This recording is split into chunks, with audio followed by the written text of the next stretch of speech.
Hello guys, ഞാനീ പോകുന്നത് വളരെ കാലത്തിന് ശേഷം ഒരു കോൾ വന്നിട്ട് പോകുന്നത് കേട്ടാ. അങ്ങനെ പോകാൻ വേണ്ടി ബസ്സൊക്കെ കാത്തുന്നു. ബസ്സിൽ കയറിയിട്ട് നേരെ വിട്ടത് വേറെ എവിടത്തേക്കല്ല, നമ്മളെ പടനയിലുള്ള താജ് ക്രിയേഷൻ എന്ന് പറഞ്ഞ റെക്കോർഡിംഗ് സ്റ്റുഡിയോയിലൊക്കെ വന്നിട്ടാ. റെക്കോർഡിംഗ് സ്റ്റുഡിയോ എന്ന് പറയുമ്പോൾ നിങ്ങൾ വിചാരിക്കും അതിന് നിനക്ക് പാട്ട് പാടാനുള്ള കഴിവുണ്ടോന്ന്. പാട്ട് പാടാനൊന്നല്ല, ഈ വീഡിയോ അവസാനം വരെ കണ്ട നിങ്ങൾക്ക് മനസ്സിലാവും എന്തിനാ പോയതെന്ന്. അങ്ങനെ സ്റ്റുഡിയോയിലേക്ക് എത്തി റെക്കോർഡിംഗ് റൂമിലേക്ക് കയറുമ്പോഴത്തേക്കാണെങ്കിൽ ഒരു നേരം പാട്ട് വരുന്നുണ്ടായിരുന്നു. അങ്ങനെ ഓൺ പാടി കഴിയുന്നേരം ഞാനവിടെ വെയിറ്റ് ചെയ്തിരുന്നു കേട്ടാ. അങ്ങനെ കുറെ നേരം കാത്തുനിന്നു. അവസാനം എൻ്റെ ഉഴമ്പ് വന്നിട്ടാ. അങ്ങനെ ഞാനും റെക്കോർഡിംഗ് റൂമിൻ്റെ അകത്തേക്ക് കയറിയിട്ടാ. അപ്പോൾ ഈ കാണുന്ന കേട്ടാ റെക്കോർഡിംഗ് റൂം.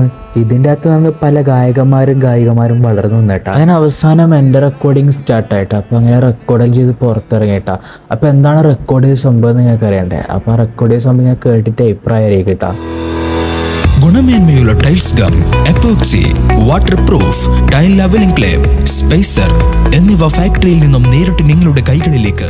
അപ്പോൾ ഈ കാണുന്ന ഷോപ്പിൻ്റെ പരസ്യമാണ് അമ്മ ചെയ്ത്. അപ്പോൾ ഇങ്ങനത്തെ പരസ്യം നിങ്ങൾക്ക് വേണമെങ്കിൽ നിങ്ങൾ എന്താക്കുക, നമ്മളെ വിളിച്ചോട്ടാ. അപ്പം എൻ്റെ നമ്പർ ആവുകയാണെങ്കിൽ ഇവിടെ കൊടുക്കാട്ടാ. അങ്ങനെ ഷോപ്പിൻ്റെ വീഡിയോ ഷൂട്ടില്ലെങ്കിൽ നമ്മളെ കിങ് മേക്കറായ നൗഫൽ താജിനോട് ബായും പറഞ്ഞ് നമ്മൾ നേരെ വിട്ടുകിട്ടാ. അപ്പോൾ ഇത്രയൊക്കെയാണ് നമ്മൾ ഇന്നത്തെ റെക്കോർഡിംഗ് വിശേഷം. അപ്പോൾ ബൈ ഫ്രം റിഹാൻ അബു.